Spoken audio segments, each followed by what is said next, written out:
Замена водительских прав лицам, постоянно проживающим в Абхазии на основании вида на жительство, а также гражданам Абхазии, производится без экзаменов. Кабинет министров внес соответствующие изменения в правила сдачи экзаменов и выдачи водительских удостоверений. Контроль над исполнением постановления возложен на МВД республики. По какой причине вносятся какие-то ограничения, неудобства и правовой режим, да, не тот стоял по этому поводу?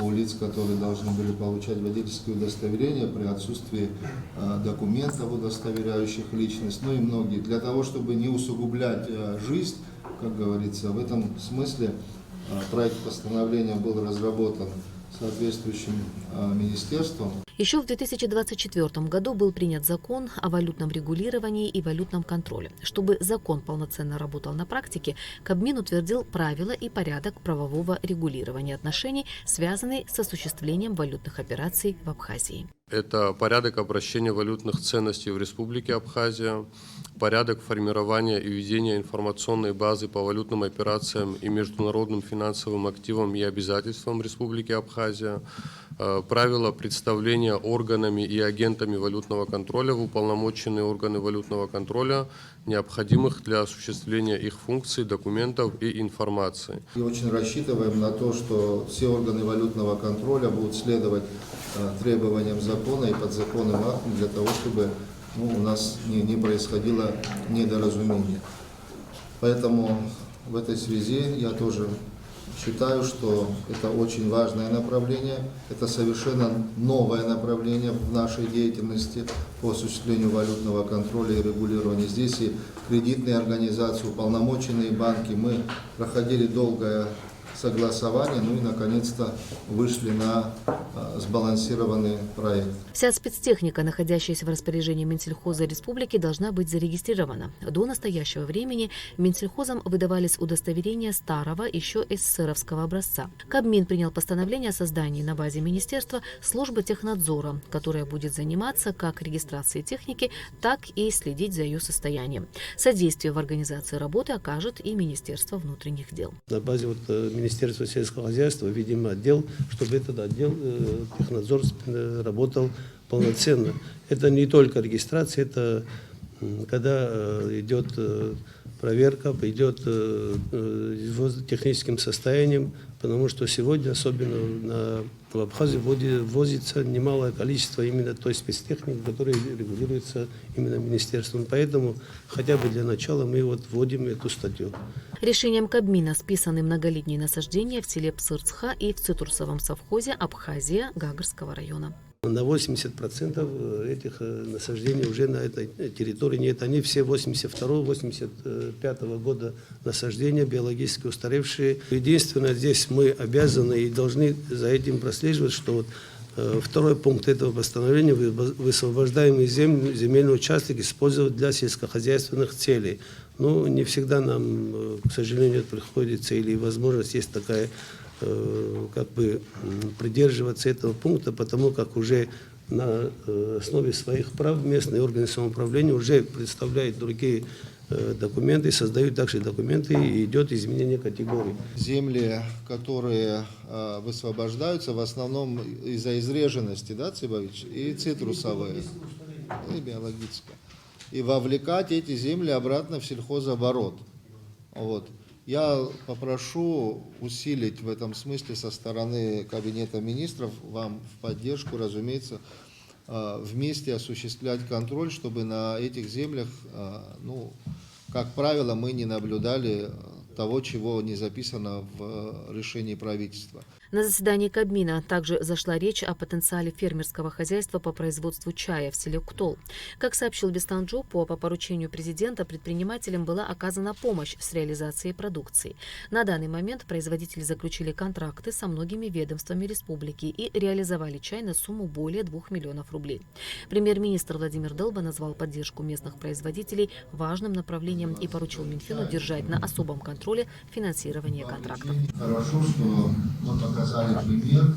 Чай будет приобретаться государственный нужд. Система у нас обороноспособности, правоохранительная деятельность, образование, здравоохранение. И если на самом деле, как вы говорите, Руслан Цыбович, там мощности повысятся, ну и, соответственно, возможно, конечно, продукции будет больше, конечно, мы предложим распространить это и на другие организации, в том числе в сфере туризма, разумеется. Это вот хорошее взаимодействие между бизнесом и государством. Вот на таких примерах, наверное, мы дальше будем строить. Члены правительства утвердили порядок взаимодействия Министерства экономики с другими органами госуправления в части разработки прогноза развития республики на 1 год для подготовки проекта республиканского бюджета. Постановлением Кабмина обществу с ограниченными возможностями АБАШ даны права пользования участком недр для добычи термальных вод в селе Приморское. Кабмин разрешил Министерству юстиции применять в помещении судов оборудование фото- и видеофиксации. Речь идет только о коридорах. Доступ к информации будут иметь исключительно органы следствия и суда в связи с находящимися в их производстве уголовными или гражданскими делами. Мы предлагаем наделить возможностью использования средств фото-видеофиксации в коридорных помещениях, зданиях и четко регламентировать порядок с целью сохранения персональных и иных данных, сведений, которые будут запечатлены на этих камерах. Получение доступа будет осуществляться на основании необходимых процессуальных документов органов предварительного следствия и суда исключительно по уголовным делам и гражданским делам, находящимся в их производстве. Утверждены предельные тарифы на перевозку пассажиров и багажа автомобильным транспортом. Необходимо отметить, что речь не идет об изменении фактически существующих тарифов. Проезд пассажиров на внутригородских маршрутах в размере, не превышающем 40 рублей на пассажира, так называемый единый тариф на внутригородские перевозки, на проезд пассажиров на пригородных маршрутах в размере, не превышающем 3 рубля 88 копеек за одного пассажира на километр, на проезд пассажиров в междугородных маршрутах в размере, не превышающем 3 рубля 39 копеек за пассажира на километр. Ситуация с стоимостью городского транспорта, она сложилась достаточно давно. И на текущий момент, то есть на сегодняшний день, уже такие тарифы фактически используются. Данный акт никак не влечет за собой увеличение тарифов. То есть цена сегодня за 1 пассажирокилометр уже сформирована, ну и мы для правового обеспечения в данном случае предлагаем ее закрепить. Хотя я полагаю, что это проработать надо и в другом механизме, может быть, не устанавливать там прямые твердые суммы, может определяться как по другим регулируемым товарам, может устанавливать там нормы рентабельности или еще какие-то другие критерии, чтобы это не происходило так, как сейчас. 2-3 месяца тому назад цена установилась, мы сейчас принимаем. Кстати, напомнить хочу, аналогичная ситуация у нас и по хлебу, да? До сегодняшнего дня.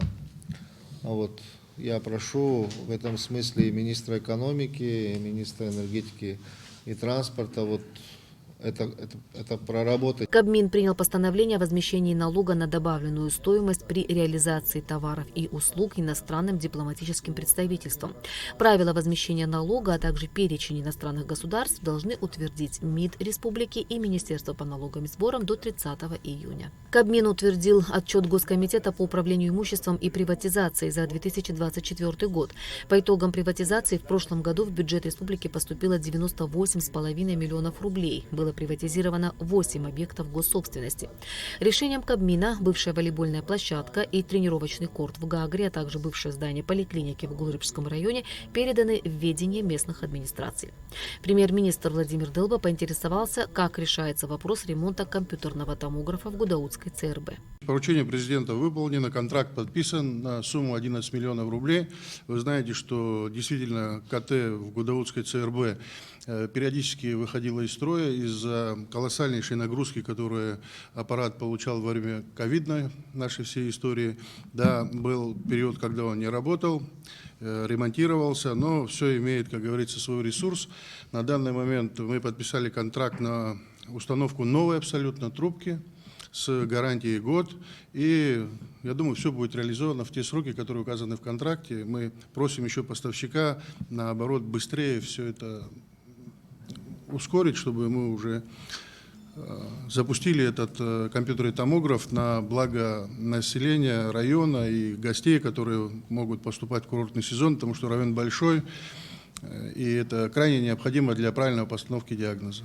Эдуард Будба также рассказал о ходе диспансеризации детей, которая проводится российскими специалистами на территории Абхазии.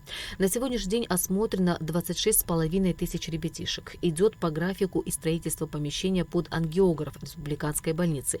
Открыть сердечно-сосудистый центр планируют к 1 июля. В завершении заседания Владимир Долба сообщил, что создана межведомственная рабочая группа по оказанию правового содействия гражданам Абхазии, являющимися гражданами России и получателями пособий в связи с рождением и воспитанием детей, а также материнского капитала.